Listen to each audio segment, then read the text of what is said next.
Good morning po sa bawat isa. Balik tayo sa ating fish vlog. At dito ay nagkaroon ng konting changes ang pond. Ilagay ko rito yung dalawang bubble eye na kinuha ni Romel dito sa aming nursery. At ililipat itong mga feeders pala to, hindi guppies itong maliliit na to. Ito, itim, yun ang guppies, yung mga mayan. At bababa ko yung isang pond ko na plastic. Ganda yon para i-separate yung ito gagawin nating breeding nila. Kasi natatakot ako na baka minsan lumusot kainin to ng mga tsempuhan itong mga malalaki nating koi. Pero hindi naman siguro dahil ayan nakita natin ayan yung pond. Ayan iniwalay ko rin yung ping pong doon.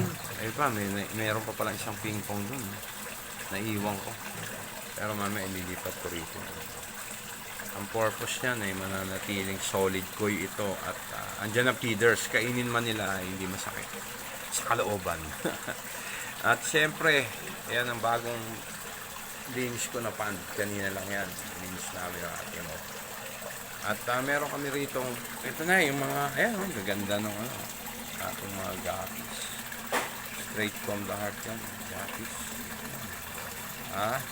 Kikita natin, di ba? Naglagay rin tayo ng mga ibang halaman na pwede nilang kainin, lumot. Nabubuhay sila sa ganitong environment. Maraming salamat at nawa nag-enjoy kayo sa bagong umaga ito na punong-puno ng kalikasan. Praise the Lord. God bless everyone. At mga koys. Hi, Koy. Yung dalang platin coin niya. God bless po.